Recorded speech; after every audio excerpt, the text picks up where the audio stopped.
you are joining me this afternoon. And I am thrilled about everything that we're going to be sharing this afternoon. I've prepared a lot of content that is actually not going to be like a lot of information, because sometimes I do webinars where I share a lot of content in about an hour and I give you like all these pointers. But today is going to be like a little bit of information, but we're going to go real deep with this. So what I always like to do when I start a webinar, just for the sake of having fun and for allowing others to get ready to join us, etc., is I like to run a fun contest. So the way that we're going to run this contest right now is I'm going to invite you to go to my Facebook page. It's facebook.com/the Shirley Solis. And I'm going to actually, you know what? I'm going to put it right here in the chat box, the link, so that you will know where to go. Okay. So I think, oh, sorry, I didn't enable the chat box. Okay, now it's enabled. So it's facebook.com/the Shirley Solis. And I'm going to share my screen with you, so that way you will see exactly what I'm talking about. So right now you should be able to see my Facebook page, and you're going to see a post that is pinned on the top of the page, and it says starting now, the most powerful parenting tool but the least used. It's an online training. Learn how to master the power of words to bring life to your children.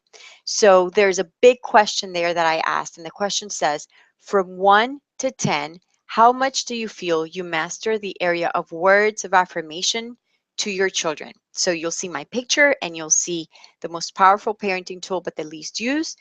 Learn how to master the art of powerful words to bring life to your children. So what I want to invite you to do as we run this fun contest is I want you to write in a comment in the box right there. I want you to write in a comment. And so if you write in a comment, you have the chance to enter to win. And I'm going to look for Danny Johnson's book, because I have several copies that I've been, let's see here, books that I wanted to give away from her, because this is the book that I always say, you know, if I was going to write one book, it's right here. It's Grooming the Next Generation for Success by Danny Johnson. If there was one book on character and raising children that I feel like I would have written, this would have been it. And so she sort of beat me to it. I recommend it highly. It's a great book. We sell it in our inside our bookstore, Lifetime Books and Gifts, but I'm going to be giving away 2 for free during this webinar. So the very first way that you can win the book is if you put a comment. The second way to win the book is if you share. So I'm getting ready to share right here, and I'm going to go to my timeline, and I'm going to write, starting the webinar now. Won't you join us? And then I'm going to click on share. So if you put in a comment or if you share the picture or both, you have a great chance to win. Okay. So while you're doing that, I want to make sure that I, tell you it's Grooming the Next Generation of Success. That is the book.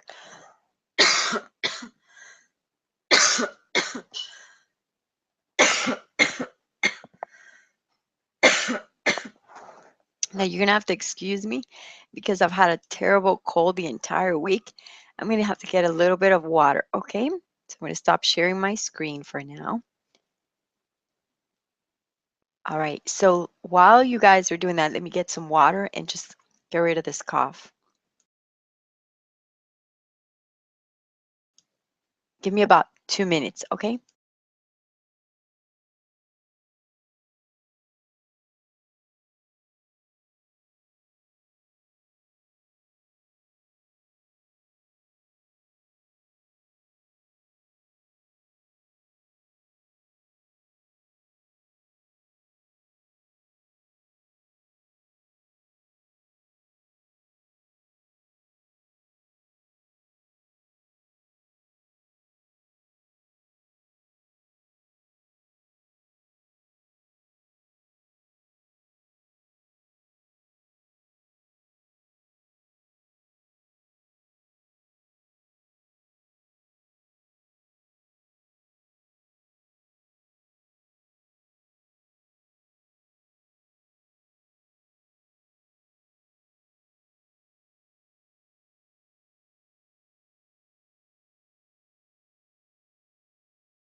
Okay, I'm back.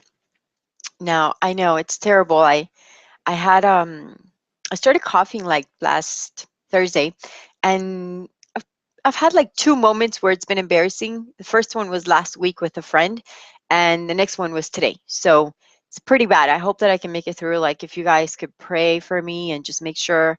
I don't even know if I have any cough drops or anything. Like, maybe I'll just go chug some cough medicine or some homeopathic medicine that I have. But hopefully, if I don't stir my voice and I speak pretty softly and every now and then I do stop to cough, then we should be okay. All right. But the Tuesday's webinar, I went by pretty much the entire time, I think until the very end, for about an hour and a half, where we did okay. I just have to learn that I have to speak at a lighter tone. I can't strain my voice too much. And so that way it doesn't like cause that itchiness to get the cough going. But if we do that and you bear with me, we're going to make it through. So that's a really good thing. All right. So thanks for your patience while we're doing this. And thank you for the comment of you poor thing. I appreciate that. Yes, it's pretty terrible to be the one that's speaking and to have the cough, and just know that, it's life. Last Saturday, I was pretty worried because my cough was actually much worse. And I had a radio interview at 3 in the afternoon. And then in the evening, I was an MC for a beauty pageant.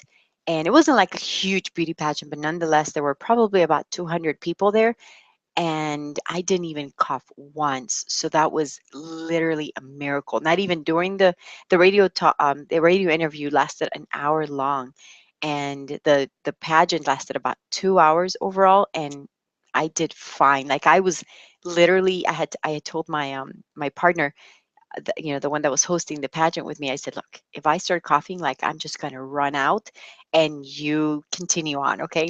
But no, I didn't need to do that. And so hopefully we'll get this done and we're fine. So anyway, if you haven't gone to the Facebook page, make sure that you have a chance to do that, because at the end of the webinar, I will definitely be raffling actually, I don't mention it here in the webinar because we usually extend and we go like a long time into the webinar. So what I do is I just go back to the Facebook page and I let the person know to private message me so that I can send them the book. And so I'll do that with the person that I'm just going to choose someone random, the person that shared and the person that wrote a comment. So I'm going to be giving away two copies of, one copy for each person, two copies total of the book, Grooming the Next Generation of Success, which is an absolutely phenomenal book for parenting. Okay.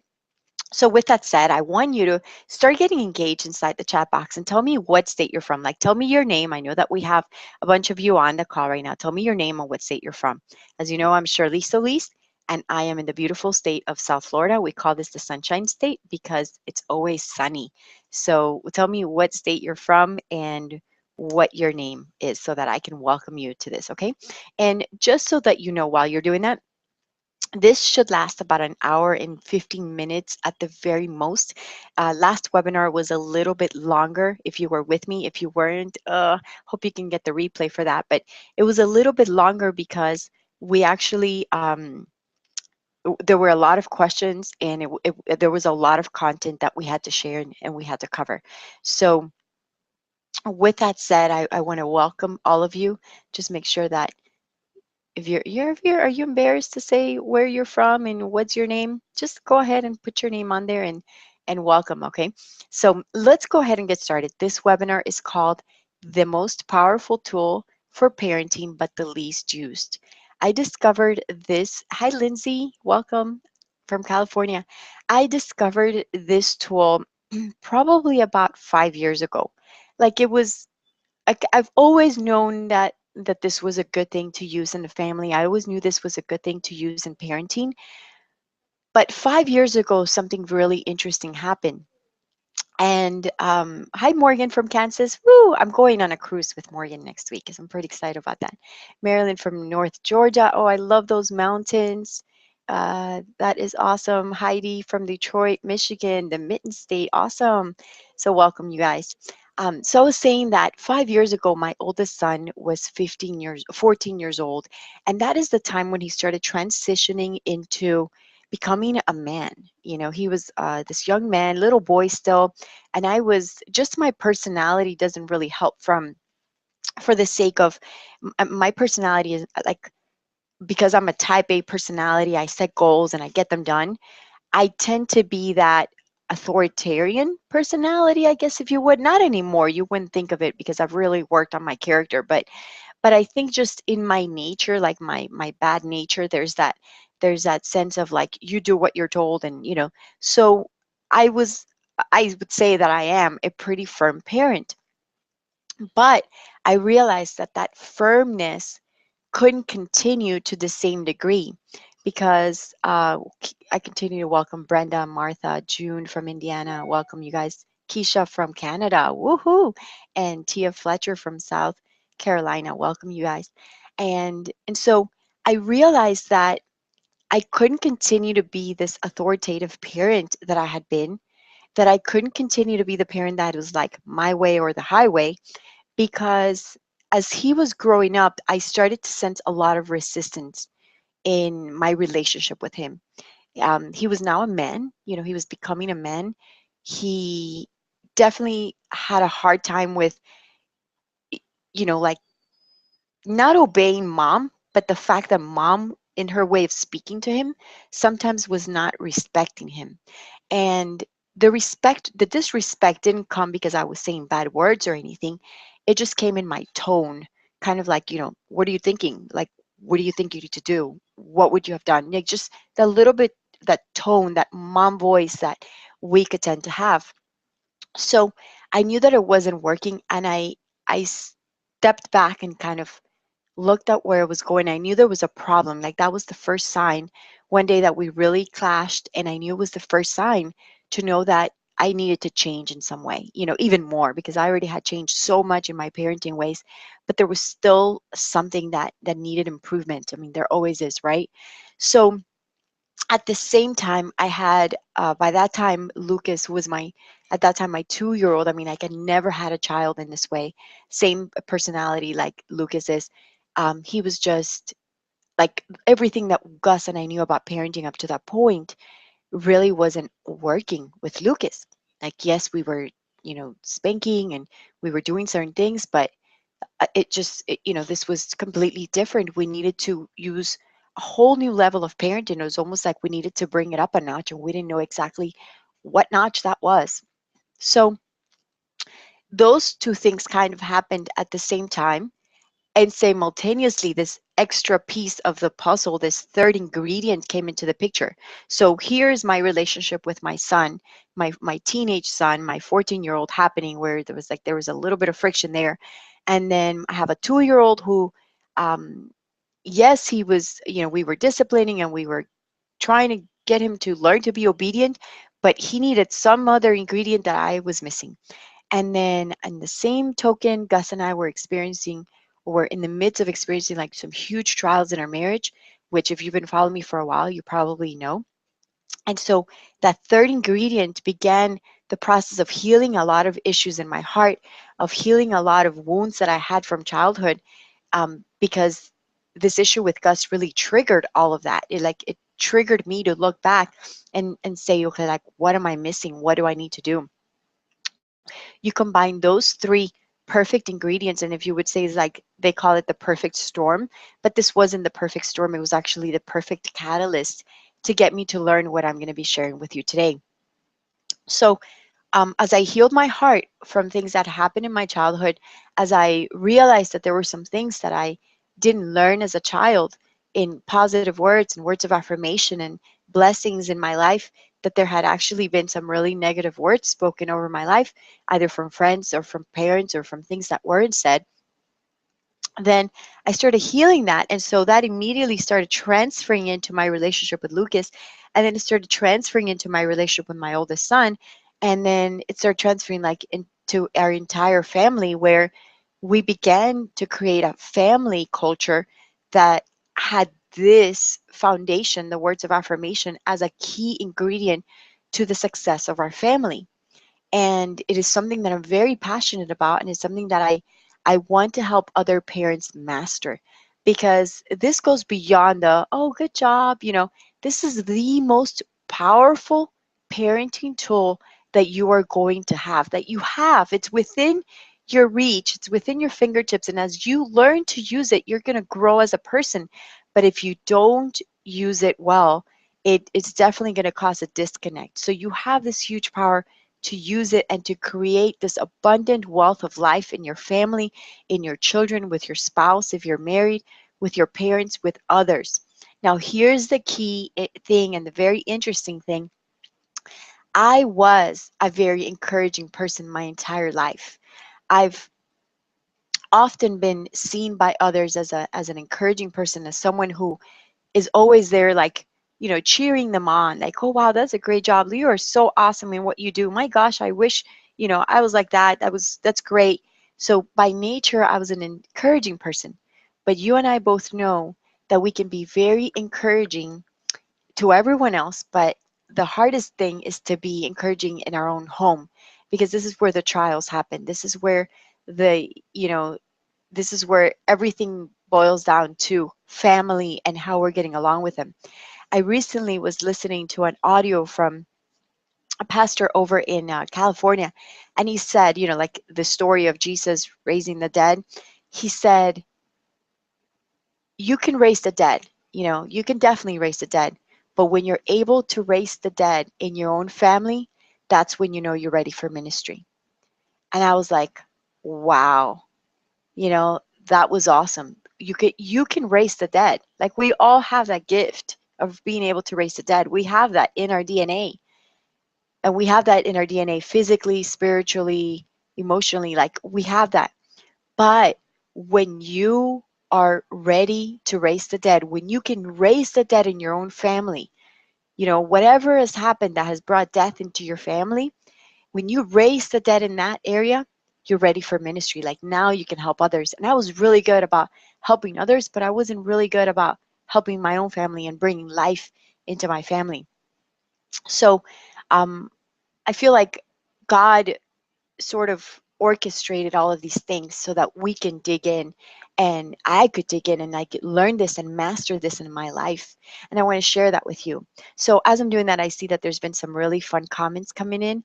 Lindsay says, I'm excited to learn about using words of affirmation because this is something I really need to work on. I have 6 kids, 5 adopted, and I know that they need more affirmation and affection because it doesn't always come naturally. I love them, but I'm very logical and, like you, type A personality.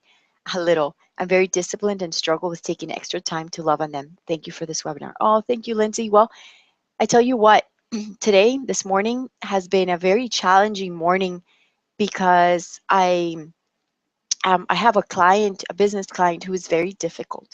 And I mean, like, if I'm type A, he's type A times 100. And, just encounter with him, we had an issue this morning, and being able to this was the kind of like this challenge of the day in this morning, that where I needed to get my heart right, where I needed to be prepared for what I was going to be sharing with you. And I was, through this challenge this morning, I was able to analyze deeper the power of words over our life, the power of how words can lift us up and can tear us down.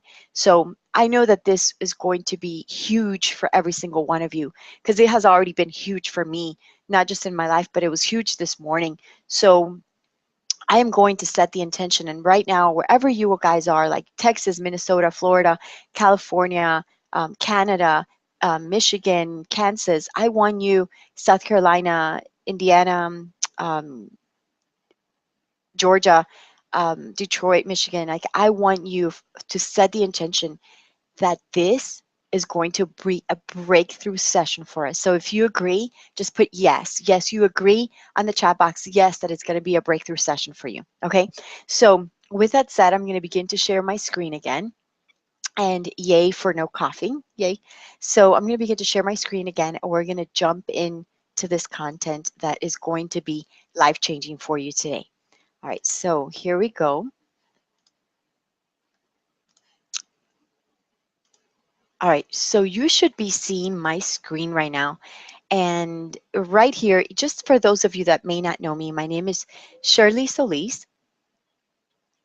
Just a second, okay, I'm going to turn this off so that I don't get any messages from Facebook. Okay, here we go. So for those of you that maybe just found out about this webinar, you may not necessarily know who I am. Let me take a little bit of time to introduce myself. My name is Shirley Solis. I am a family catalyst. I'm a lot of things, but family catalyst is this name that I gave myself because I really love to come into families and jumpstart whatever is broken, whatever's not, whatever needs to happen to really make it complete. And that all evolved because I had so many broken things in my family. Like there were, I was broken as a woman. There were parts of my marriage that were broken. My parenting was broken at one point. I mean, there was just so many things that I needed to work on, finding a mission and a purpose for me as a woman in my life. And so with that said, I figured out, it's almost like God, through fixing my own life, gave me not a formula, but gave me so many principles that I get to share on with other people. So I'm also an author of a book called Not Just Tacos, and it's a cultural cookbook. I highly encourage you to get a copy because it's an absolute love of flavor where I combined all of the favorite dishes of Latin America because I'm Hispanic, as you can see there, and all these favorite dishes of Latin America. I do my video blogging at shirleysolis.com. Please visit that page and make sure that you put your name and email there because that way I can find out more about you, how I can serve you, and that is where I put all of these different blog posts that are going to serve you in different areas of your life. I've been married to Gus on the screen, as you hear in the dark blue t-shirt, beautiful smile, dark, handsome man. He for 21 years almost, and I have 6 children ages 19 to 4. Gus Jr. with the light green shirt is 19 now. Nick is in white is 17. Alexis is 15. Mia, the beautiful girl in the pink, is 10, and Lucas, right here in the dark blue, is 7, and Isabella is 4 years old. So this is my beautiful family. Definitely not perfect, but one that I love a lot. Both Gus and I and the kids have been speaking to thousands of parents on child training, marriage, education, and business. Because, yes, one of my ultimate passions besides family is business. And I love to educate people on business. I love to train. I love to have lots of ideas and to put them forth in action. So, as you know, I just love to create, and that's part of my personality. So, over the next hour, we will be discussing just how your dream family can become a reality. Family is the most important thing that we have in the world, and it takes planning. And that's why you and I are sharing this time today because I know that this is an important time for you. So please eliminate any outside distractions that you have, your phone, your kids, your TV, your email. Well, don't eliminate your kids altogether. Definitely let them know that you're busy for the next hour or so. Your text, like I've turned down my text, I have closed down my Facebook and my Skype. I should do as well, but I think I'll be okay.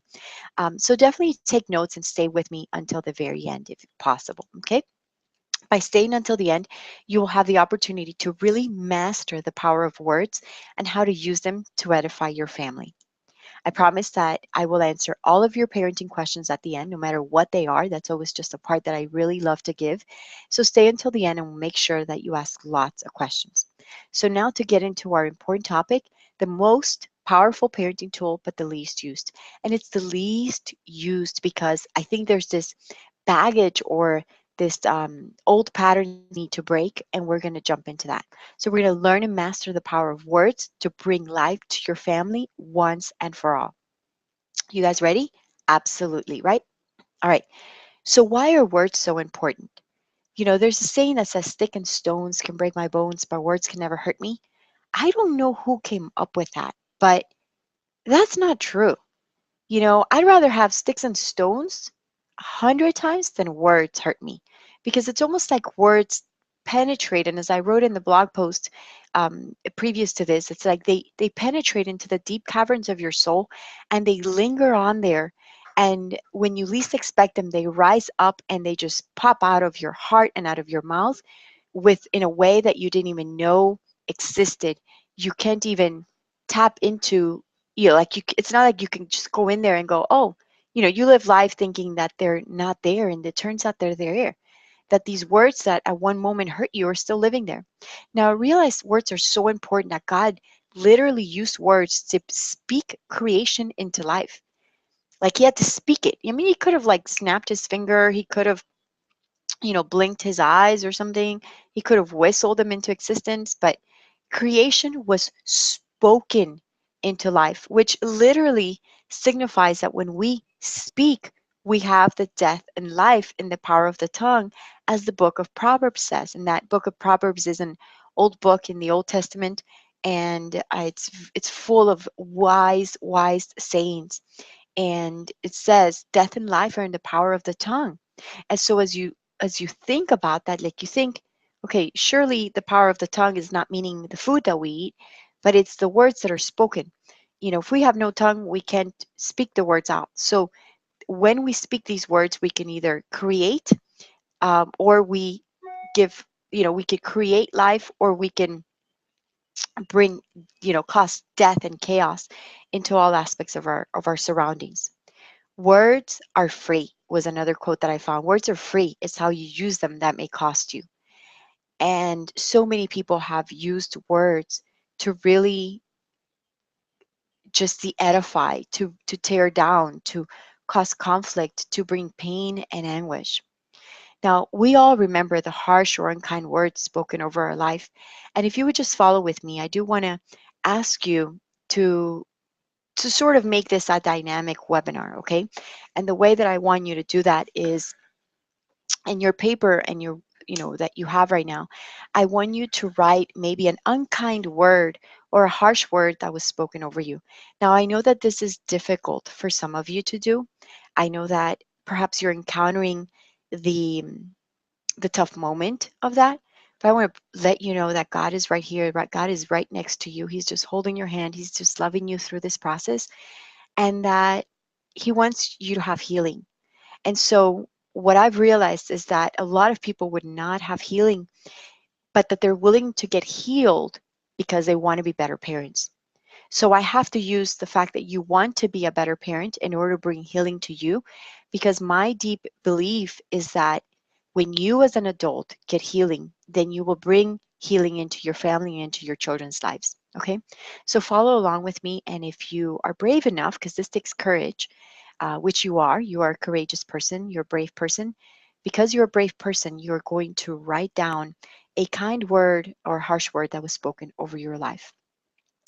Maybe that came from some teasing with friends.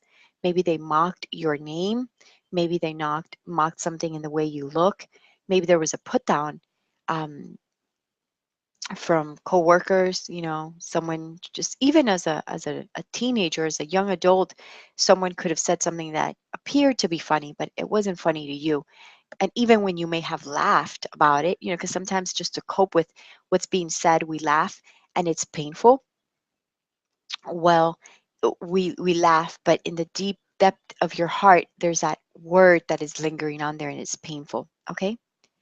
So as you wrote this word down, I want you to understand that words carry a deeper meaning. When we say, oh, I didn't mean it, how many times do people go around saying, well, I didn't mean it. I didn't really mean to say that. Well, the book of Luke in the New Testament in the Bible says, out of the abundance of the heart, the mouth speaks.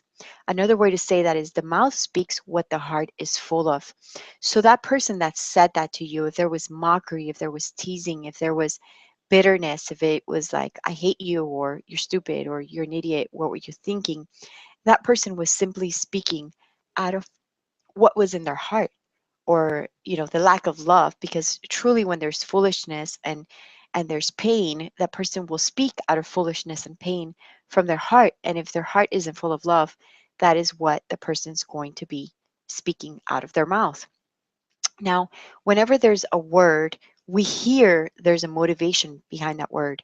There's an underlying message. Like someone could say, who's responsible for this? And even if they say, who's responsible for this? Like, what are they really saying? What's the motivation behind the words of who's responsible for this? Or what were you thinking? And I know that that used to be a term that I've used a lot with my kids, unfortunately. It was like, what were you thinking? And and that term implies so many things. There was a motivation, there was an underlying message in that. And so I really want us to understand that because that's the way it is, then these words, the words that cause death, bring an underlying message with them that bring forth that death. And the words that bring life carry an underlying message, even though they may appear to be just words, but just with that same power, that good, powerful, beautiful power of God and the love, there those words have that underlying message that brings life. Now, words shake us up or they penetrate our soul. Shake us up, I mean um, that they stir us. They can cause us to lose everything that we are, everything that is good about us. Like if you're a woman and you've ever been called the B word, and I just have to go there because so many women have been called that. Um, that's painful. Like what they're saying is you're worse than, you're like to the level of an animal. I mean, I'd rather be called a prostitute than to be called a bitch. I'm sorry I said that, but yes, I did. And it's a reality of so many women are called that, and it's painful. It's so painful. There's underlying messages in that. And so they shake us up and they penetrate our soul and they tear us down. They tear down everything that we are. Now, I know that if you're in this call and you had a good upbringing, listen, just bear with us, because maybe this issue about, healing the deeper wounds, and you maybe were never had any negative words spoken over you. Well, wow, that's pretty amazing. Like, you definitely could feel like you're a privileged person, but I do have to take the moment to address these deep wounds, because without doing that, I wouldn't be able to teach the life that goes into it. I sort of have to bring resolution. So if you're this parent that's waiting for the good news to happen, and for me to bring in the message, then I will, but just bear with me, okay? So in the meantime, I really want us to understand, that these words have such power, such power, because they bring that life. They are able to bring in the things that are going to penetrate into our child's soul and lift up their spirit in a way that just couldn't happen before. It's almost like, and I just have to refer to, a lot of us have heard of that story in the Old Testament where there are these bones that are literally representing death, right? And so I forget who it was. I think it was Elijah. Elisha, he comes in and he breathes and he speaks life into those old broken bones. Excuse me. Lucas, shh. Haha. Isabella, shh. Okay, my love, I'll be right with you. Oh no, she's hungry. Okay, haha. So, okay, I'm going to put this on mute and ask Mia to take care of that. Okay, thank you. She's taking care of that. Okay, so Isabella is hungry. She wants tuna, and Lucas, the 7-year-old, isn't making it for her. Okay, but we're good. We're back here. Okay, this is just part of being a mompreneur and everything that goes with that. So, so these words. So you're thinking about this valley full of bones, and these bones are they're there. They're completely dead, right? And so in the human realm, like in the physical realm, we know that there's no way to bring bones back to life. But what happens is God has this ability to use words to bring back, to breathe life through the specific words into, Jesus did it, and in the Old Testament it was done, like to bring life, to rise up those dead bones. And we have conquered the power, we've conquered death. We have risen up in power today. And one of the powers that we have, it's like this superpower, this parenting superpower that we have, is the power of words in our life. The power of using the words that come out of our mouth to really inspire and to really create and to really declare and to really um, build destinies for our own life, for our children's life, and for their future. So it's pretty fascinating. But here's the thing, it's like this endless sad story. The words have been used to harm people throughout history. Words have started wars. Husbands have hurt wives and vice versa. Parents have hurt children, and then those children have hurt others. So there's this endless story that has just continued to happen. But for those of you that are here in attendance, this endless story is coming to an end. And notice I'm declaring that over your life. I'm saying, like, no more. No more will weak words in your life broken words, deathly words will come over your life nor your family. Today is a day where you have a new story created by you. The new story is created by you because God has already conquered this. You know, Jesus has already conquered this, and therefore you get to have life in your family. You can use words to bring life to your children. And by doing that, you can break old patterns by having closure with negative words that were spoken over you. So this is what we're going to do. We're going to forgive those people that cursed you. So that word that's looking down on you in the paper, you know, whatever it is that they said to you, those words, we're going to sit down with the person in front of you, and we're going to pretend that this person is sitting right in front of you, and you are going to say to this person, you know, person, whatever their name is, I forgive you for speaking this word over my life. And you could say that word. I forgive you for saying that I am this. And now, just for a moment, I want you to think about what effect this had in your life. Like if somebody called you stupid, or somebody said you're an idiot, somebody said you're not worth it, somebody said you're fat or too thin, or your eyes were big enough, or whatever it is, how has that affected you? And as you're doing that, I just want to give you a little bit of time to do that, okay?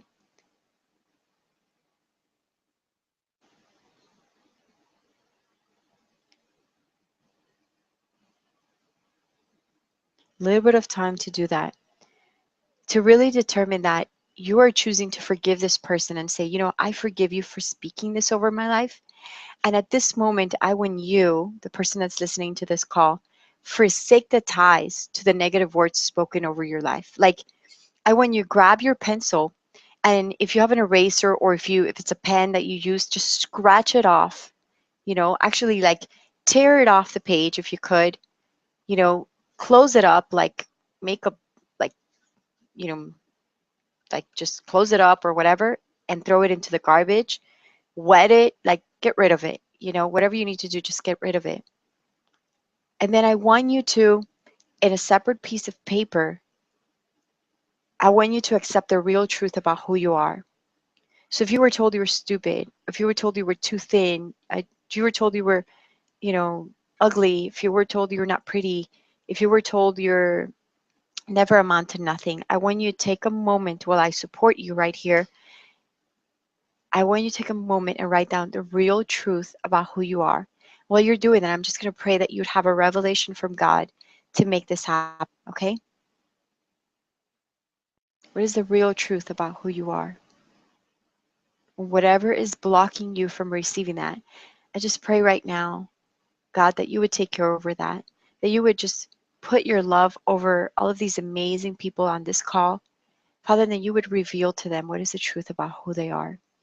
Reveal to them how loved they are, that they are your precious children, God.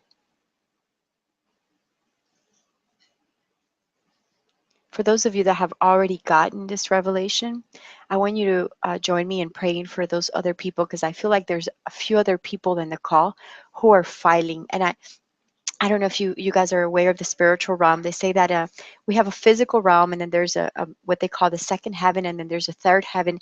And in that second heaven is like a lot of the spiritual warfare takes place. And some of you are trying to get through to that second like you're trying to get to that third heaven to find the truth of God, but you're fighting in that second heaven. And so right now I'm just going to come in, and I'm going to part ways. I'm going to part ways through that second heaven. I'm going to open it, and I'm going to say that right now you're going to hear from God what the truth is about your life. And then I'm holding that space for you.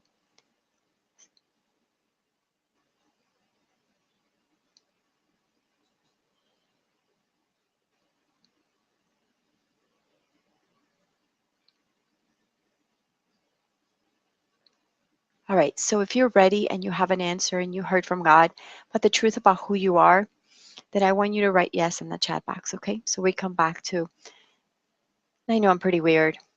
I do have a strong belief system that we are three-part beings. We have a physical body, we have a soul, and we have a spirit.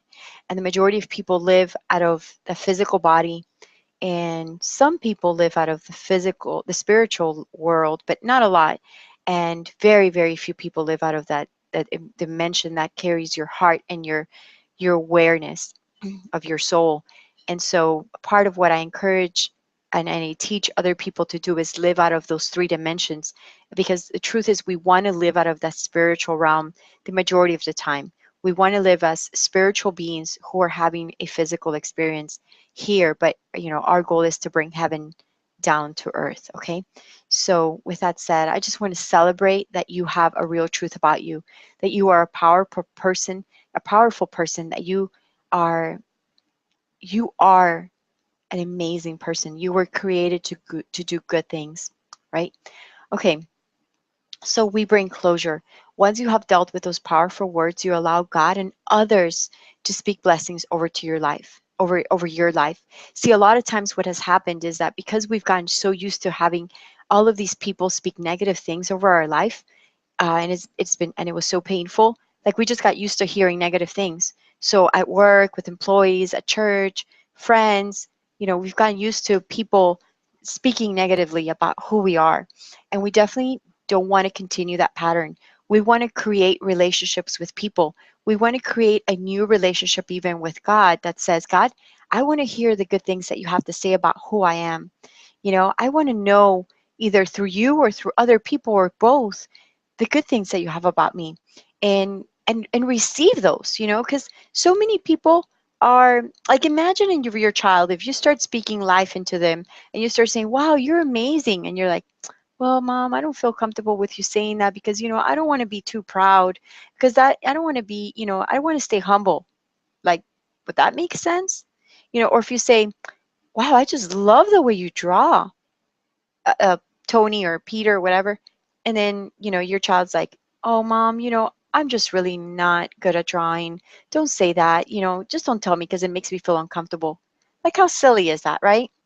I mean, that doesn't make sense when you're doing it, when you're having that relationship with your child. So you definitely don't want it to be something that you get into the habit of doing. Actually, you want to get into the habit of being surrounded by people that are going to speak life to you, because the more that you have people speak life over you, the more that you can speak life over others, because you can't give what you don't have, right? So one of the first homeworks that I want to give you today, besides what we've already done right now, I want you to write this down. Your homework is to email 2 or 5 of your closest friends and say, hey, this was my homework. You could say it was your homework. That way you don't feel like you're being proud or you're not being humble or whatever. You just say, I would like you to reply back and tell me 5 things that you like about me. And then when those people write you back, or they email you, or they tell you, then I want you to welcome that. See, because when someone gives you a gift, you have to receive that gift. So when someone says, you're amazing, like, I just love the way you do this, then I want you to receive that and say thank you. So even if you're not one-on-one with a person, but they're writing it through email, and you're reading it on an email, and the email says, I love it, Lindsay, when you blank. I think you're great at blank. I want you to get that, and I want you to receive that. I want you to say thank you. Thank you, so and so, for saying that I'm this. Like, I just want you to receive that, okay? And this will create new patterns in your brain, because understand that the habits of everything that we're about, they take place in our brain and in our heart. But they first start in our heart, because there's kind of these patterns that have been created literally over your brain, that are creating either life or death. So by asking others to speak over your life, you're going to be creating new patterns. And don't be afraid to ask. Are you kidding? There's a saying, I mean, like, there's a scientific study that showed that for every one negative comment that people receive today, that people receive, we need to overcome that with 7 to 10 positive things. So we are so inundated with negative comments in our society today, in our family, in our work, in our church, in everything that we do, that the way the human mind works, the way the human brain works, is we need to overcome that with 7 to 10 positive things. So for every one negative thing you say, or every one negative thing you hear, every one negative thing that is spoken over you, you have to overcome that with 7 to 10 positive things. So imagine of all of the negative things that have probably been spoken over your life, you have to make sure that you begin to have positive things spoken over your life. That way you can overcome all of those negative things. You can begin to create news patterns, right? So if that makes sense, say yes. Okay. Now, consciously, you have to make that effort, and it has to be conscious. The next step is to consciously make an effort to break the old patterns by using words to bring life. So these are the three things you must do. You have to ask others and God to speak life over you, okay, to tell you good things about you. That's homework number one. Then you have to create new patterns in your brain by receiving those old patterns, by receiving those new words spoken over your life. And then third, with your own words, because at first it's not going to be habitual. It's not going to be part of who you are. It's going to be like, okay, I know I'm supposed to say these good words. I know that I'm going to step it up a notch, but I'm going to just say them because Shirley said to say them. And yes, at first it's kind of like a child who doesn't want to obey, but is beginning to obey just because maybe they fear the papa, or or the discipline. um, well, at first they don't want to obey. Who does? Who wants to? Like, I mean, some people want to obey. I definitely always want to obey, but sometimes it's hard. So as that new pattern is created, you just do it out of obedience.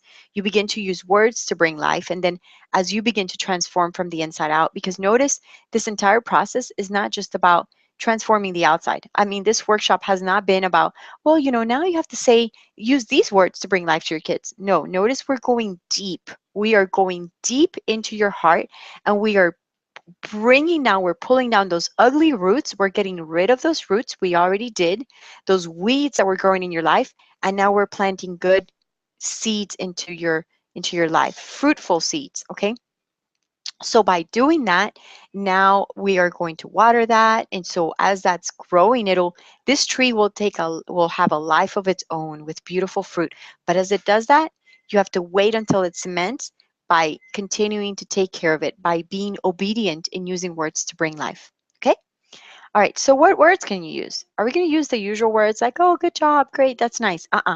We are going to use words that are going to be bringing it up a notch. See, the usual words are just not good enough, because those are the words that we've gotten used to. When someone says, oh, that was a great job. Oh, come on, really? That's just so plain, so boring. There's no life in that. There's no emotion. If somebody says, great. Oh, come on, how boring is that? If someone says, well, that was nice. Oh, that's terrible. Like, the Hispanic in me just wants to say no, right? We just have to bring it up a notch altogether. We live life with flavor, right, people? We live life with flavor. So what words are we going to use? We're going to use words that bring life.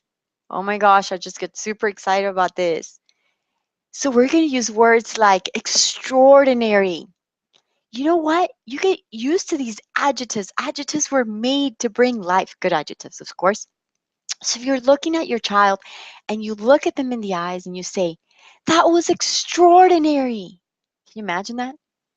And then your child just makes a drawing, right? And you say, that drawing is amazing. And so inside your heart, you're like, not just, wow, that drawing is amazing, but you mean it from the bottom of your heart, and you use the tone of your voice to bring about that underlying message. Remember, because words have a message, an underlying message, they have a motivation behind them. So you say, the drawing is awesome, amazing, I love it. And then you say, you're doing it much better. See, that's detailed. It's not like, oh, that was pretty good, that was great. It's, you're doing it much better. Like whatever you ask them to do, whatever task you assign to them, you say you're doing it much better. That has a lot more detail. It has a deeper message that hits home. Or, of course, amazing is another word. It kind of repeats itself. I knew you could do it. See, I knew you could do it says, by the way, you don't have to rush in writing all of these. I want you to just sit back and enjoy, okay? I want you to sit back and enjoy this list, because actually, I am going to be giving you a list. In the replay that you are getting from this webinar, I'm going to send you a link that's going to come in about an hour or so after we're done with this webinar, and that was going to have a link. And in that link, you're going to be able to watch this webinar again, or um, if you have people that you want to recommend it to, or if you have, your spouse that didn't get to watch it, you can watch that then, and that's going to have the link that's going to have literally 10 times these many words. So what I want you to do with that list is I want you to open it up. It's a PDF that you can print out, laminate it or cover it up, put it on your fridge, and refer to it all the time until this becomes second nature. Okay, so here we go again. You're doing it much better. Now, actually, I'm going to do something that's going to be a little bit fun. I'm going to stop sharing my screen at this point, and I actually want you to see my face when I'm saying some of these things. So let me bring up my PowerPoint so that I can see it, because otherwise I can't see it. Yeah, I think it's actually okay. So you can see my face. I want you to just relax, sit back, and I want you to see my face as I'm saying these things. So the next one was, I knew you could do it. I knew you could do it. Like, that is awesome. I knew you could do it. The next one is fantastic. That was fantastic. I love that. Like, you just become really expressive with your eyes. See, that's the one thing about being Hispanic that I've noticed the American culture could learn from, and it's that we are so expressive. And being Hispanic, it doesn't mean that I was always this expressive. Hispanics tend to be very expressive with their ways, but with negative things. Like, we'll be like, yeah, I can't believe you did this. So we're like, I can't believe you did this. We'll be, we'll use our hands, we'll use our eyes, and we'll yell, and we're like, but I've kind of gotten that same energy and used it towards positive. So I can say things like, that was fantastic. And I almost exaggerate my face a little bit because it's so fun. Because when I open my eyes and I smile, it changes me. Like, something like, when it says that words bring life, it's not just bringing life to the person that you're saying them to, but it brings life to you. It infuses life to you. So the moment that I open my eyes, that that I have this big old smile, it's bringing life to me as well. So it brings life to other people that are watching me, because a lot of what I do, and the way that I create, the list that I have, and the new fans the new fans and friends that I create, is a lot of because I'm just myself. And so when people see the way that I am, it just attracts more people, because they want to be around me, because I'm so expressive and so excited about life, because I live life with flavor, right? Okay, so the next one is, I like the way you. So if I say, oh my gosh, I love the way that you cook. This food tastes amazing. I love it. Or, you are so brave and courageous. So if I say to my little boy, you are so brave, you are so courageous, I love that. And I make a point to look at them in the eyes at first, to make sure that if I can grab them, grab their little arms, and just tell them with excitement how excited I am that they're so brave and so courageous. And see, that's different than saying, well, you're a brave boy. That's just so boring. You're so brave. No, it's like, you are so brave and so courageous. You're reaffirming that level of courageous. It's like you're bringing it up a notch. Like, if they knew that we're brave, now you're saying, you are so brave. You are so brave and so courageous. I love that. You're incredible, right? You probably think I'm crazy because I'm doing this, but it's so much fun. Okay, like, you say, you are so incredible. I love that. That's great. I love that you're so incredible. You are beautiful. And you look at the person in the eyes, and your child, like, imagine your 3-year-old, like, how important would it be for a 2-year-old girl, for a 10-year-old girl, for a 7-year-old girl? If you have adopted children, how much more important this is for them to know they are beautiful, for them to know they're handsome. And see, there's a lot of fear with parents thinking that they'll make their children vain. You won't make them vain. You won't. They are, they need that, because everything in society is telling them that they're not beautiful. See, if we told girls that they're beautiful, that you love their eyes, that their nose is perfect, that's not going to make them vain. It's going to make them secure of who they are. They're not going to keep doubting every time they look at the perfect models and the magazines, whether they're good looking or not, because they would have known that from the bottom of your heart, as you're speaking life, you're telling them that they are beautiful. Okay. And you know what? This works for you too. Like if you need to stand up in your mirror, and it's pretty weird, I've done it, trust me. If you stand up in front of your mirror and you look at yourself in the eyes and you say, you are beautiful. It's like weird at first, but you need to say it. You need to say it to yourself. You're beautiful. You're perfect just the way you are. I love your straight hair that sometimes gets frizzy. I love your curly hair that sometimes gets frizzier with weather. I love your smile. I love your crooked smile. I love your nose, and I love the way your eyes just fall. And I love your, your stretch marks or whatever. Like any of that. It all works. I love it because you're speaking from your heart, and the more that you say that, you're bringing life. Okay. Another one is you're so unique. You're so unique. I love the way you dress. You're so unique. I love the way you choose glasses, all these different type of glasses. You're so unique. I really love how you wear fun colors and you can match all different patterns. You're so unique. I love your voice. Nobody has that same voice. You're so unique. I love the way you laugh. Nothing can hold you back. So that's another one. Like nothing can hold you back. You can do this. Nothing can hold you back. How about you are so loving? So for those children that struggle with conflict and their they have their sibling rivalry, how about telling them you are so loving? Like, you don't wait to tell them you're so loving after they become loving, because what you need to do is speak life. So if there's already death happening in that, with a conflict all the time happening, it's like you are so loving. So you say that before, because that's what you want to see happen. So you say, "Oh, you're just such a loving kid. You're just such a loving child." I mean, they don't have to do anything for you to tell them that. You're just walking by the kitchen, they're in the living room, and you just look at them, you go, "You're so loving. You are such a loving child." I love that. And notice I say love that because you do love that. I mean, we have to identify what are the things that we love about different people, right? And it's the fact that they're unique, that they're so incredible, that they're so fantastic. Because when you say, "Oh, I love you." Yeah, well, why do you love me over loving her? Like, what are the differences between her and I? I want to know why you love me. Why do you love me? You love me because I'm Hispanic? You love me because I'm crazy? Do you love me because I'm short?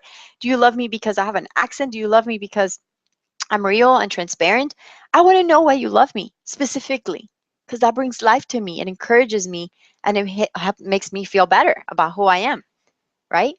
And so that works. So I love saying I love you, or I love this about you. You showed responsibility when. So if you catch them doing that little tiny good thing, you're like, wow, you really showed responsibility when you changed the oil in the car, or "Hey, you really showed responsibility when you worked." Like I know this was something that I needed to learn with Gus, because for so many years I really didn't respect him. And I mean, by the way, this is something that I do with Gus too. This isn't just for our kids, obviously, but I do use this a lot in my home, like all the time. I'm telling Gus, "Well, you're so amazing. I just love being with you. I just love that you're my husband. You mean the world to me. You, I love how you're maturing. I love how you take care of me. I love how you bring me flowers. I love that you're always bringing me gifts." Like, you see, people think that Gus was this perfect person, or that I was this perfect person. No, we had to work towards that. See, I had to start speaking life into him before I could see him speak life into me. And I realized that as a woman, I was created to give life. I was created to bring forth life. I am the one that brings forth the children, right? That means that in my feminine nature, I was created to bring life. Therefore, if I was waiting for him to change, it wasn't going to happen, because I need to be that catalyst of change in my home. So if I, as the woman, decided to be that catalyst of change in my home, then I was the one that would speak life into him and say like, "Oh, I would just find like anything that I could to bring forth life." And I would point it out and begin to rise up those dead bones, if you would. So another one, you have a unique way of seeing things. How nice is that, right? Like one time, I had someone tell me that I have a great power of persuasion. And that's good. That's a good thing. I mean, if I can persuade others, like I'm persuading you to use powerful words, that's a good thing. So someone said that to me. It was a friend who she said, "Wow, Shirley, you just have a way of persuasion." And I said, "Oh, thanks." Like, it was something that I had noticed about me, but I thought this is definitely a gift. Like, I started noticing that more about me, and I thought, well, that's wonderful. If I could persuade people to live with flavor, if I could persuade people to live an ecstatic, beautiful life, radiant, vibrant life, and I definitely want to be able to use my gift to persuade others, right? So when we say you have a unique way of seeing things, that's a gift. You say, wow, that was a unique way of seeing things. That's awesome. I love that. You're doing well. Wow, you're really doing well in this. I am so glad that you came over. I am so thankful for you. I can tell you're good at, that's, see, all of these things are specific. You mean a lot to me. We're so fortunate to have you as our son or our daughter. You're a treasure. I like your personality. See, sometimes if we are like type A personality, like I am, parents would tend to want like a type A personality kind of child. But when we have the complete opposite, it's difficult to embrace that because you clash, right? So what if we could accept our children for where they are with their personality and say, wow, I love your personality. I love that you're this way, and that you may recognize that it doesn't work for you, but that their personality works for that person, and that in their what appears to be a weakness for you, it's really a gift for them because God has created them in that way to bring life into a specific area or a specific career or profession. And telling children that they are a treasure, that you are fortunate to have them in your life, that they're a gift to you, that they're a delight to you, children need to know that. I mean, how many of you feel like you wish you would have been told that more? How many of you feel like if you would have been told that you were a delight, like what if your parents would have looked at you in the eyes and said, you are such a delight to me? Your life would have been a little bit different. And you know what? Maybe they didn't, and you can just forgive them. And here's a really important point, which is words of affirmation. There are two ways to be wounded out of that. And it could be either because of negative words that were spoken over you or because of positive words that weren't said to you. So that creates a wounding in itself because maybe you weren't told as much that you're loved.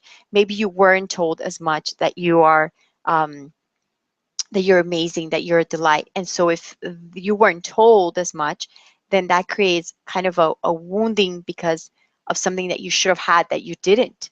It's kind of like being malnourished. I mean, we should all have food, but when you're not provided with food, then you become malnourished, so you get sick anyway. It's the same thing in the soul. And that also requires forgiveness, going back to your parent and saying, wow, not go back to your parents, but forgiving your parents for saying, like, pretending that they're in front of you and just saying, I forgive you for not telling me that you love me more, or I forgive you for not telling me that you appreciate me more. I forgive you for. So I just wanted to make you aware of that and know that that's important. And so because you maybe didn't have that, how much of a difference it would make to your children to not have that. And I know that many of you might be wondering, well, how can I say these words to my kids when I don't even feel them for me? And I know that's difficult, but I want you to know that you're in this webinar because God wants to heal you of that, so that as you progress and move forward, now you've been made consciously aware of the fact that you need to work on yourself as a person.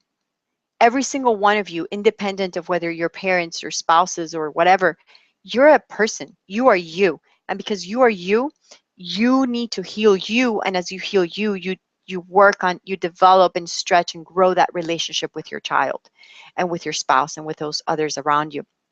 So it's going to be difficult, and it won't be like, overnight. But if you are conscious and you're proactive about doing this, it will happen. And as you're saying it to your child, you're sowing a seed into this soil that you call family. So you say it out of obedience first, and the more that you say it, the more those words will bring life to you, to your child, to your family, and you'll begin to create a culture of love and of affirmation in your surroundings. So looking at your child in the eyes and saying, "You're a gift to me. You're a gift to me." And I find that if you pray as well and you ask God to help you believe this, to help you believe this. And maybe it'll be difficult for you to go to the point where you could look at your child and say, "You're a gift to me." And the first time you say it, it feels like the words are weird coming out of your mouth. That's the honest truth if you're not used to this. The words are weird coming out of your mouth. The words are strange a little bit. They feel like, that's because you're breaking old patterns. That's what happens when you're breaking old patterns and you're creating new ones. But you just keep doing it, and maybe if you're not at the place where you can say, "I delight in you, you're a treasure to me, you're a gift to me," you could at least start saying, "You're fantastic. Oh, I just love you." I mean, you don't have to stay with, "Oh, you're so nice, you're so good, great job." You can kick it up a notch by saying, "You're extraordinary, you're amazing, you're fantastic. I love the way that you blank," and then you build it up towards your best quality is, "I delight in you, you're a gift to me, I love you no matter what." This is another one that's so important. Look at them in the eyes and say, "I love you no matter what. No matter what you do, I will always love you." And that's unconditional love. "You bring joy to my heart." Like, can you imagine looking at somebody in the eyes and just saying, like, "You bring joy to my heart. You bring joy to my heart. I love being around you because you bring joy to my heart." I mean, that just pierces your soul in an amazing way and it brings life, right? So here, those are just a few of the different. I mean, again, I'm going to give you a PDF that's going to have a ton more of these that you're going to be able to exercise and use with your kids, okay? Now I'm going to go back here and I'm going to share my screen for a little while again because I want to share something else with you. Let me, as I'm doing that, okay, so I'm going to read the comments here because it's kind of fun to do that. Make sure that I'm not missing that. Okay, there's so many awesome comments. Oh, this is great. Okay, so it says, "I know these words are just examples, but I'm feeling so much better about myself. Thanks, Shirley. I am brave." Yes, you are. I'm excited for the list. Oh, I'm so glad. I'm encouraged today. I was encouraged today to look at the duties and speaking to myself be reflected in this way. Do my work to honor Christ and seek to honor Christ in all things. Yep, absolutely. Um, Okay, so I see that you guys have your own little conversation going. I love that because I'm all about creating community. I am all about creating community because I don't have everything. I don't have all the answers. I don't have all of the ingredients to make your life full of flavor. I have my ingredients and I bring in this piece of the puzzle, which is bringing you all together, sharing these principles, and then you guys beginning to share in this, and I get super excited because that is community. And um, okay, so you guys are continuing to chat. I'm not gonna, you guys are awesome. I love that. Okay, so I'm gonna go back and just, if you have any questions at this point, let me know. If you have any questions that you want me to address at this point before I continue. Oh, I love this. I have to read it out loud. It says, "God told me once, you are not perfect, but you are perfect for the children I've given you. They were customized to who you are, your strengths and weaknesses. It has gotten me through every day." I absolutely love that. See, one of the things that I think is so crucial is when God speaks over our life and we listen to that, because I could tell you, "Hey," see, this is why words of affirmation and speaking words of encouragement, I feel like they have to be infused with the Spirit of God.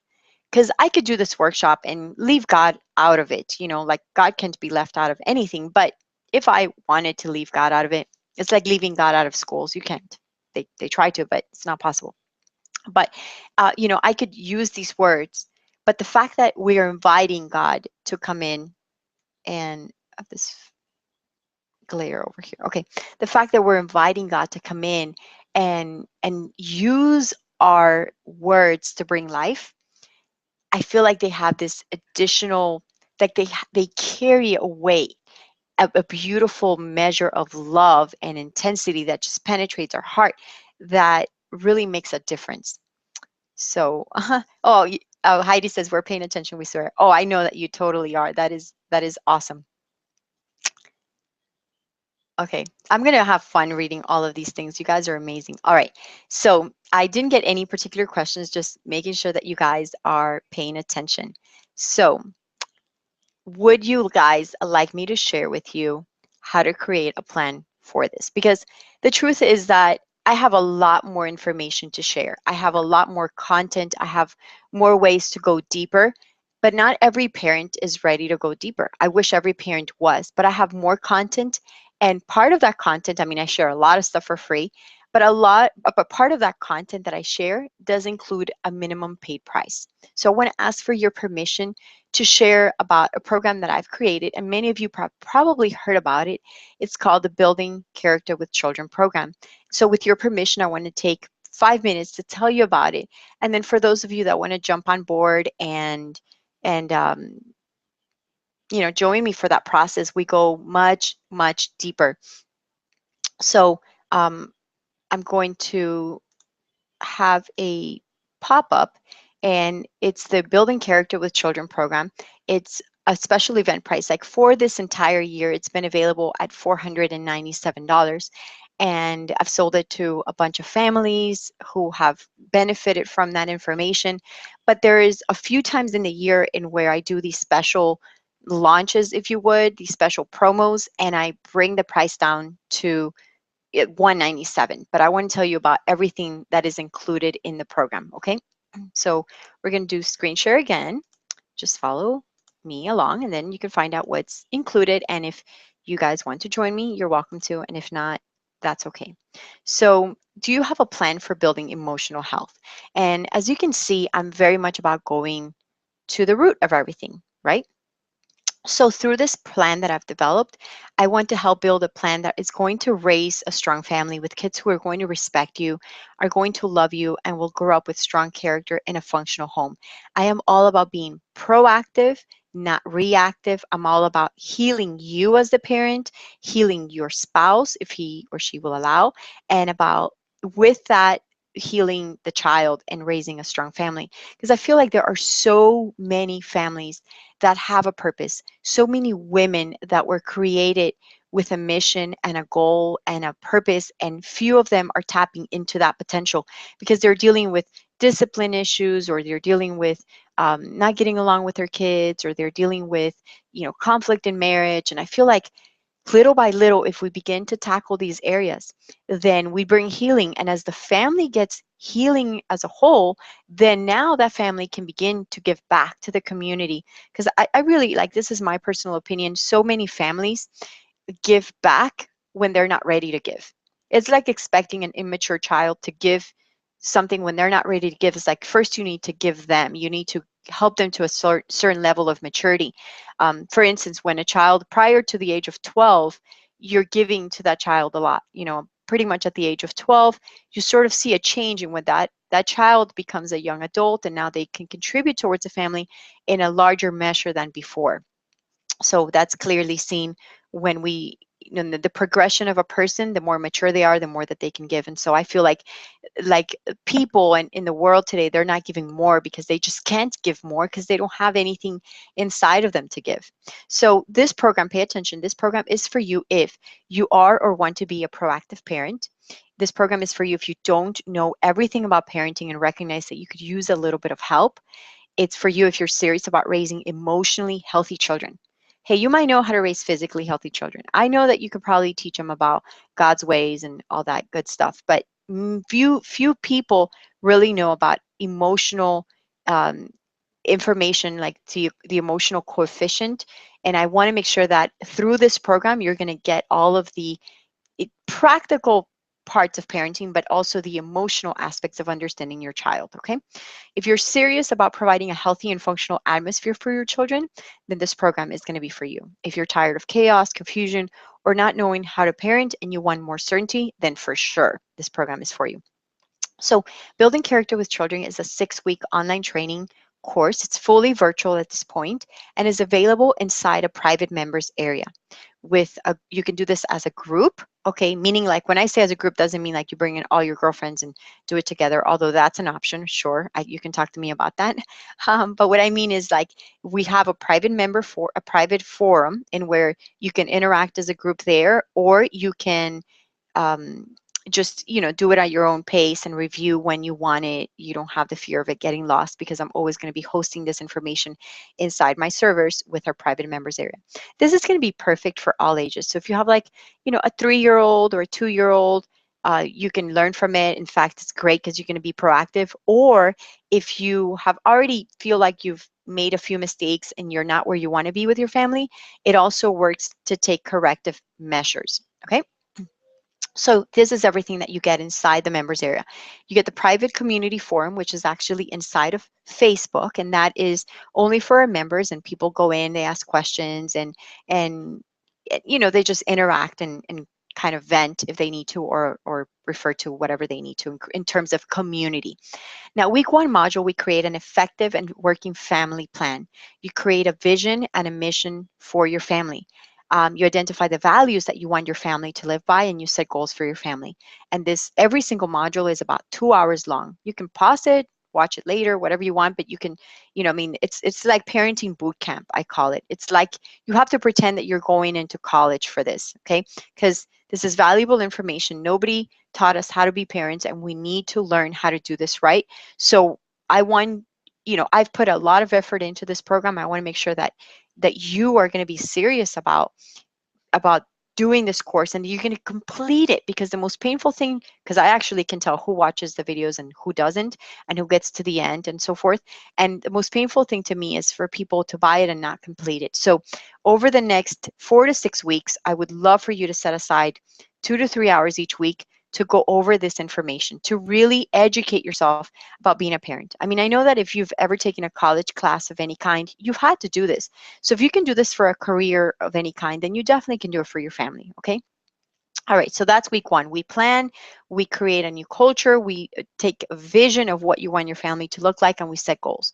Week two, you're going to learn about the practicality of building character with your family, and why your family needs to build character, and why it's a proactive way to build character. You're going to learn how to implement it easily with your family routine. You can also learn how to identify the immediate character traits that your kids need to work on, because this is something that I've done over the last 15 years. I mean, I've always, every year, every 6 months, I sit down, I identify, okay, what character traits do I need to work on?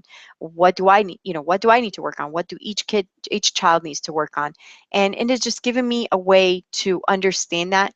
And I go very deep. I mean, it's not superficial. I've spent years developing this program. So I can guarantee that even if your best effort, honestly, you wouldn't be, it's going to take a lot of effort for you to get to the same level of depth that I've gotten to, that I provide with this program, if that makes sense, okay?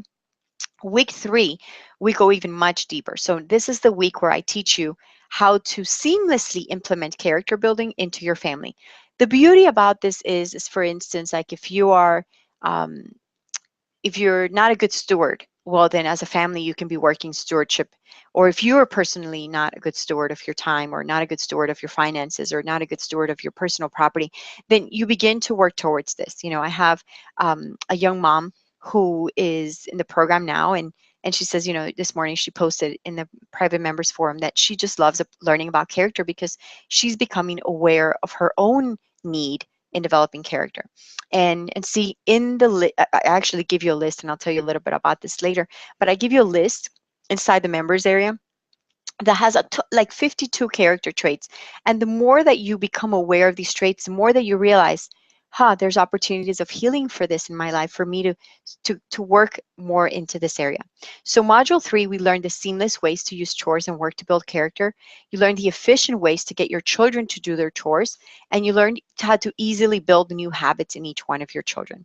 And for those of you that are homeschooling, this may already be something that you may be familiarized with.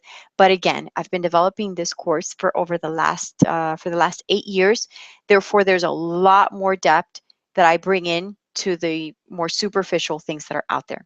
And week 4 is my all-time favorite module. It's kind of the extended version of what you've done today. We learn how to remove your old parenting habits and parent from a healthy heart. You find the root of your anger and you get rid of it once and for all. You find the sure proof way to raise your children in a functional home, in an emotionally, spiritually, and physically functional home, so that you're not raising them in a dysfunctional home. Okay? So if that makes sense to you, I want you to please, I do want to invite you to join me in this program over the next 4 to 6 weeks. But I'm going to give you some two extra bonus things, which is week 5 and week 6, we're going to do some laser parenting coaching. So we're going to do a hangout kind of like this, only for the parents inside the program. And in there, you can ask questions about parenting issues in regards to the material that you've been consuming throughout the course. And you're going to learn from other parents' situations, their questions. And it's sort of going to be like online group coaching with your questions and you building more of community, getting to know one another. Okay. So that's why I say we make it 6 weeks, because some of you need time to catch up to, and I do give you a lot more information for extra bonuses that I provide.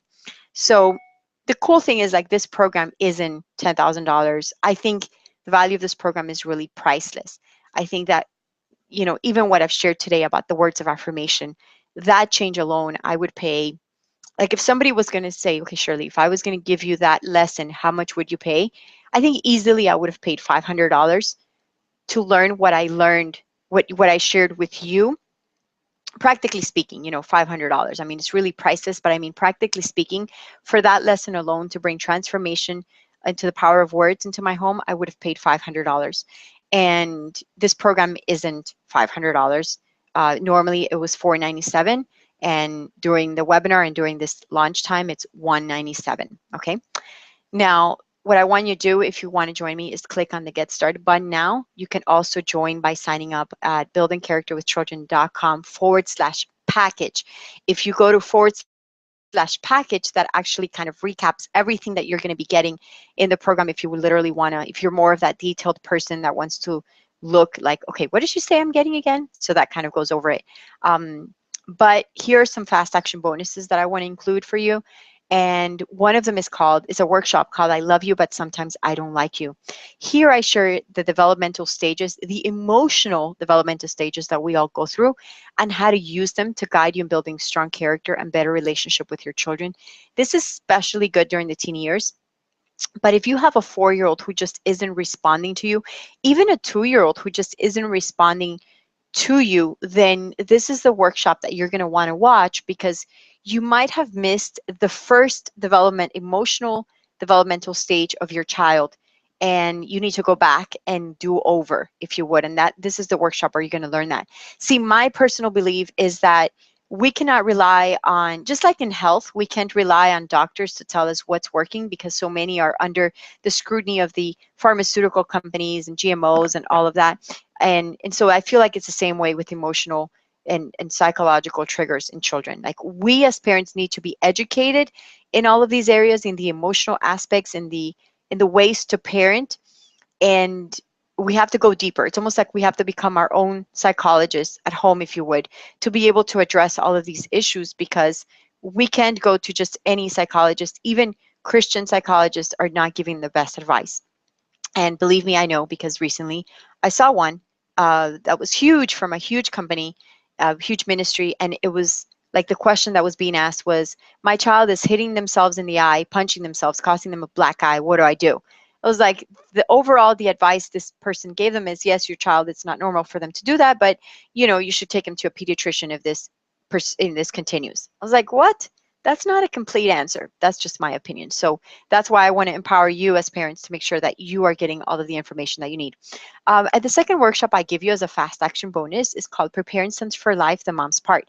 In this workshop, what I did is I looked through the history of famous women in history and what they did to raise, like, their common characteristics and common denominators, if you would, on what they did to raise amazing and powerful boys, men. And I share what I found in this workshop. It's one of my favorites. It's a lot of fun. And then the last workshop is called How to Real Books in Real Life for Real Education. And in that workshop, I teach you how to build relationships and character and using real life experiences. Okay. And then I have some whammy acts, fast action bonuses. So I give you a step-by-step training video. Now, I know that you may think that you get overwhelmed with all the content I provide, but you actually don't, because I'm not a psychologist and I'm not, a fancy person or any means. I'm a regular mom just like you. I actually provide I provide the information in very practical steps. Week by week, I tell you when to use what. I give you bite-sized ways to digest all of this content. Because there's programs that you buy and you don't end up using them. Because I feel like they give you so much and then you're like, oh gosh, what do I do with all this? And that's not how I like to do it. I don't want to waste your money. I don't want to waste your time. So I create it in a way that is simple and digestible. So this step-by-step training video, what I do is I recorded an actual training session with my daughter in the process of training chores, and then you can watch it with your children so that they would know the best way to do chores and to effectively for you to train them in doing their chores, okay? And honestly, that video alone will help you train anybody, because I've even had to train my VAs in the same procedure as I've trained my children. Like this is step one, this is step two, this is what you do, creating a system, etc. You also get a series of PDFs, and one is called the Age Ready Chore List. And this is a list that includes the level of maturities for your children in regards to ages and what each child could be doing at their different age, at each stage of age, and performing that chore efficiently. I've also compiled a huge, awesome list of character resources from books, picture books, read aloud books, books on manners, audios, movies. I mean, just a huge list for you to refer to. That way you can buy books for your children, books that they could need to read, books for the family, etc. Okay, and movies. Like, we are definitely a family movie, but we want to make sure that we're watching movies that are going to be lifting up the family. Then I also give you a character trait list, because I wanted you to know what those 50 character traits are. Like, what is initiative and why do you need it? And what's the opposite of initiative? And what is meekness? And what is the opposite of that? And so you're going to use this list, very simple, very consumable list, with your family to teach them their character traits. I've also included a list of 110 of the best character quotes by famous men and women in history. And so this is something that you can use after dinner to engage in character discussions, because this is the proactive way of building character in your kids, okay? You don't want to be reactive. Like, there's some resources that I've found that are really, really popular, and it's like, okay, when your child is lying, this is what you do. Look, I don't want to know what to do when my child is already lying. I want to know what to do so that I will instill honesty in his life before he begins to lie. Follow that? Okay, and then I include 2 ebooks. One is called Stories Worth Reading and Teddy's Button, that you can upload to your tablet or to your computer, whatever, and you can use them to read aloud to your family, or your child can read on his own. And needless to say, my program really does work. I think you know that I'm a very transparent person. I've had multiple people throughout the last 8 years. I mean, this was the workshop that was the most packed in any workshops that I ever did around the country, speaking in the homeschooling conventions. I've also done my first initial run of this program in January of this year, and you're welcome to look at the testimonies of parents, videos that they've done, how their kids are interacting better, how they're building better relationships with them. And to top it all off, I do give you a 100% money back guarantee. You know what? If you really do everything that I tell you and you find it doesn't work, I'll give you your money back, because that way the risk is on me, not on you. I am so confident that what I'm teaching works, that if you do it and it doesn't work for you, then I will give you your money back. No problem. 60 days. Okay. So with that said, we're going to go into questions and bringing you on board for that, and stop sharing my screen because it looks weird right now. So I definitely hope that a lot of you will choose to join me, because as you can see, like, the more people that have joined in this webinar, the more fun that it is, because you've had your own conversations going on the chat, and it's that sense of community. And I love that. I reiterate, I love that. So the more of you that come on board, the more of you that can be interacting in that Facebook group, helping one another. And then hopefully next year we'll have our first live Building Character with Children event, where you and your spouse, if you're married, can join me probably here in Miami, Florida, for about 3 days, and we're going to have an amazing time. And what I'm thinking is I will grandfather in all of the people that have bought the program this year and allow them to come for free. So if you buy it, I mean, it'll probably cost probably $497 to attend. But for those people that have already purchased this program, you get to come in and experience the excitement of community live. So I don't know what else to tell you. I mean, if you don't join, it's because you have your own way of doing things and you have answers and you could figure out how to do this. So let me actually turn on this light because I don't know that I had turned it off before because it was glaring in my eyes. All right, so now I want to jump in and answer any questions that you have. And if you did decide to join, let me know on the chat box and I'll be happy to welcome you for that. Okay, so let me just go back. Okay.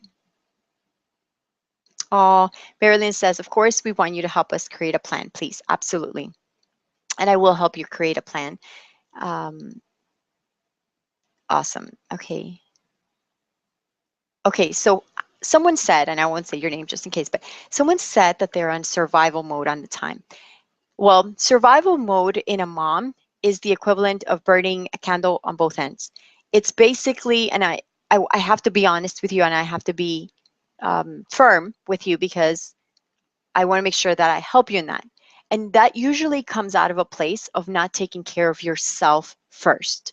You have to take care of yourself first. So you probably have not been able to establish firm boundaries with yourself. And if you haven't learned to do that with yourself, it's going to be hard to establish firm boundaries with your kids.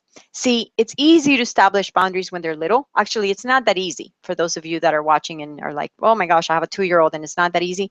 Yes, it could be difficult to establish boundaries, but the older they get, the more emotional boundaries that you need to develop. And if you haven't developed healthy emotional boundaries, everybody's going to run over you. Like you're not going to be able to manage your time. You're not going to be able to say no as easily. You're going to overschedule yourself. You're going to want to accomplish too much. And that comes from not having matured in a specific area of your life emotionally. So survival mode is not what where we want to live for sure. You need to allow for some margin in your life. So if I were you, I would create a list of the things that you can physically and emotionally handle. So say, what are the priorities in your life right now? And then remove all of the things that you cannot handle. And with someone's help, with someone, a friend or your spouse, or if you have older children, help them, have them hold you accountable to removing the extra things in your life that they're just not adding to you, that are causing this burnout and the survival mode. Now, I know that there are seasons of life when there is sickness, when there are financial difficulties, when there are emotional conflict, like problems in marriage. But the problem is that that is only a season. And a lot of people make it a life goal, like they live in that place. And if you've been living in that life goal for more than, I would say, a year, then this has become a habit in your life and you definitely have to overcome that, and you have to get more help. As part of the character program, I do offer an upsell that allows you to have one-on-one coaching with me, where I address these issues through Skype or on the phone. If you're local, then I meet with you locally, and that's a way of getting more in depth. But the reality is that we do have to take care of ourselves to avoid living in that survival mode. There's a book that talks about, it's called the 7 Habits of Highly Effective Families, and I love that book, and it's in the list of resources. But that book talks about being in survival mode, and then it talks about being in a stable mode, and then you live in the level of thriving. My goal is to take families from that survival mode individually as women and men, and then as a family, and then take you to the level where you're going to be stable, and then from there to a level of thriving. So if you're already stable, then I take you to the thriving. If you're on the survival, then I take you to stable and then take you to thriving. If that makes sense. Okay. All right. So okay, so the question says, Shirley, I can't pull it up on my computer. Is anybody else having like I want to make sure everybody's able to access the offer. What I'll do is I'll have it up until the end of today. So tonight at midnight, I'll remove the offer, but you'll have it available up until today. Okay. So it's building character with children / package. All right. Okay. So I didn't really grow up. Okay, so someone says, I didn't grow up with a lot of emotional health, so I really have to learn about being emotionally healthy. You know what? I did too. I did too because I had been a mom for 14 years. See, yeah, 14 years. I had been a good mom. I had been a good mom. I was already speaking in the homeschooling community. I was teaching in the homeschooling community. I was popular speaker. I had my own business. I had been married for 16 years at the time, but I still was not an emotionally healthy adult. I was I felt void. I felt lonely. I felt hopeless in a lot of areas of my life. And I felt like God used the pain in my marriage to get me to the point where I am today, which is an emotionally healthy adult. Being emotionally healthy doesn't mean that we're not going to hurt from things, but we have the tools and we have the equip, the prerequisites that we need, the principles to live by, that give us a firm, solid emotional foundation. See, I can say that because I worked on that myself, now my children are emotionally healthy. My children know how to handle issues. In fact, two of my children right now are in Ecuador, and they actually are going to school there. They're there for just 2 months. So I have a brother that's their age, and he my dad got them to attend school there just for them to understand the culture and the language. And one of my sons, the 15-year-old, he says, Mom, I showed up in class and this teacher knows that I don't speak Spanish that well. Like he understands it, but this was a high high school biology class, and she started asking him questions and he didn't understand. So she started mocking him a little bit, and the other students started to laugh. And I said, well, son, do you want me to talk to my dad, my dad, his grandfather, and ask him to talk to the principal and to the teacher? He says, no, Mom, thank you, but I want to take care of this myself. Like, he knows as an adult, as a growing adult, young adult, what he needs to do to set the healthy boundaries, to set limits, and to manage his heart so that it does not grow bitter. And that is all the things that we're going to learn. Those are all things that we learn inside the Building Character program. Okay. Okay. So the next question is, and 2 to 3 hours a week is more than reasonable. Absolutely, it is. I mean, and that's part of learning to take care of yourself. It's that, you know, goodness, if we don't have 2 to 3 hours a week to learn how to be a better parent, to learn to be emotionally, to not burn that candle on both ends, then you deserve to be in a bad place. I mean, I don't think you deserve it, but it's almost like it's a self-inflicted victim mentality, because there are solutions out there, and people just don't choose to take them. Oh, I love what Marilyn said. She said, funny how we invest time and money for so many things, yet many do not for the most important thing. And I agree with you. I tell you what, like, a cell phone is $200, and so many people, so many parents today will spend $200 on a cell phone, $500 on an iPad, $1,000 on a computer, 500, $700 on a TV, and yet those things don't make us better parents. So I know that the value that I'm providing for parents, I mean, I could have not made it. When I sell the program at $497, I still think it's an amazing value. But when I do these launches, I want to make sure that, like, nobody misses out on the special price. I don't want anybody to be left out.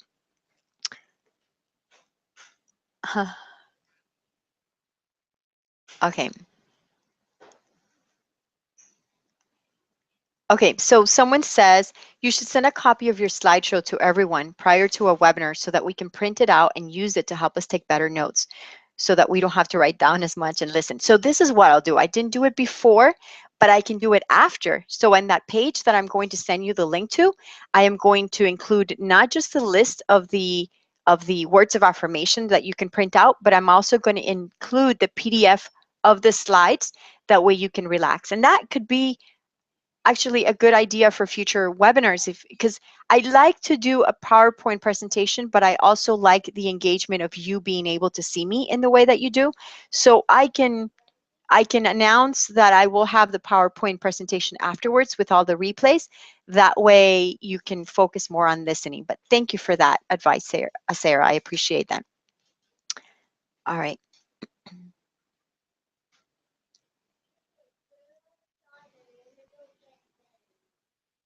Aw, someone said I could kiss the lips off of your face. Thank you so much. You're very welcome. Okay.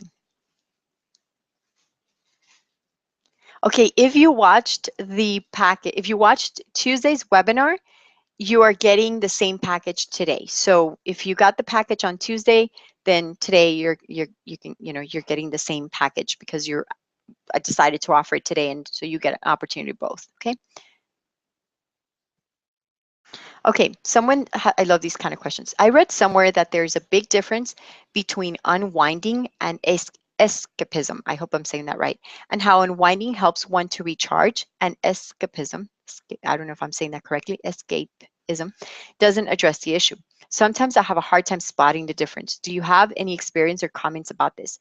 Yes, absolutely. That difference is correct. Unwinding, okay, so let me give you an example. Let's say I've had a really rough morning. So today was rough. Like today's was a crazy morning. I woke up and then I had a technical challenge with a client that I have, and it was very stressful. He wasn't the nicest, and I had to manage that. I created a huge level of stress. Then after that, I began to prepare. Like it took me a while to sort of unwind from that and manage my heart from that. And I was aware. I was aware of that. And then as I switched over into preparing for this webinar, right after this, I'm going to unwind. So escaping would be I close the door and pretend that life doesn't exist and reject all of the signs that are coming to me. So there are signs that come to you, and they are emotional signs. And I believe that I did a video on my website, shirleysolis.com. I forget, making it was called, if you search for feelings, let me see if I find the name of it. But um when you escape out of a problem, you reject all of the signs that there are. Oops. Okay, I'm looking for that workshop. I'm going to look for it. First, I'm going to explain to you. So you reject all the signs that there are. In other words, your emotions, your feelings, they're signaling you. Your body has ways to tell you you're too tired, you're too exhausted, you're stressed out, and your mind talks to you and tells you, surely you're exhausted or whatever. And so if you listen, it's kind of like a lot of people talking to you at once, and you listening and you feeling like, okay, I need to unwind from all of these people, and you move away from that and you go to a place that has some solitude. That is the difference between loneliness and solitude. Loneliness is where you could have a lot of people around you and you still feel lonely. Solitude is a place where you retrieve on your own to replenish and to unwind and to replenish. So what you want is to create that place of solitude. When you unwind, it's a healthy place. You move away from the noise, the physical noise, the emotional noise, and you gather and you think about replenishing. The opposite of that, when someone escapes emotionally, it's they ignore all the signs. They ignore their body telling them that they're too tired, that they're too sleepy, that they're hungry, that they need to take care of themselves. They ignore that they're feeling angry, that their heart is literally palpitating and they're feeling anxious.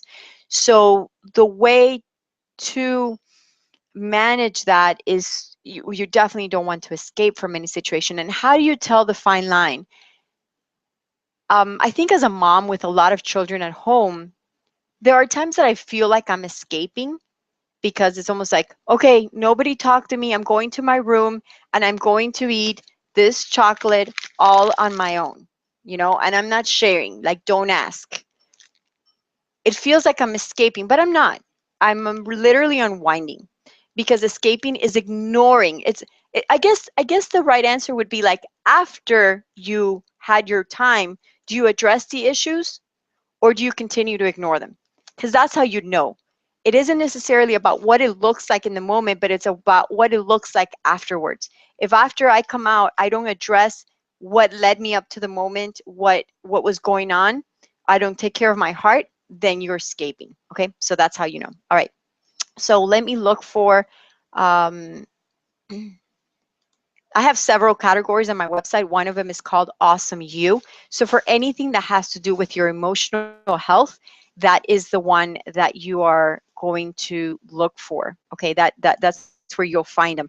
So it's called Don't Disregard Your Emotions, and I'm going to put it here on the private chat, so that in the chat, so that you can click on that. It's called Don't Disregard Your Emotions, and that's, I did the Live Life with Flavor challenge, and you can search that inside my website, and that it will have a lot of ways to develop healthy emotional health in yourself. Okay. Uh, well, you're very welcome. Someone said, thank you so much for putting your life out there so others can learn, be empowered, equipped, and blessed. You're precious. Thank you.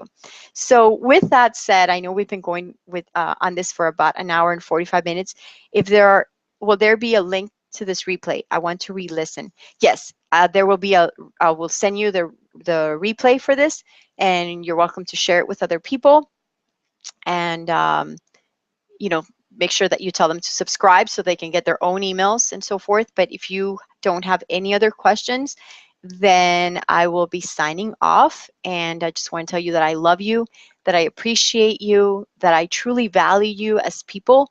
You are amazing. You are powerful women. And I think it's all women. So I'm going to say you're all powerful women. You guys have the most amazing job in the world, which is to be a mother, and you're doing a phenomenal job. So thank you for being here.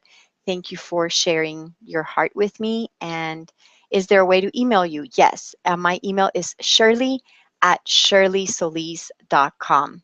You see my name right there on the screen. It's shirley@shirleysolis.com. Pretty simple. And you can always find me on Facebook, on Twitter, on Pinterest, on, mostly Facebook. That's going to be the easiest. So I look forward to sharing more with you. And thank you. All right. God bless you all. Take care and bye.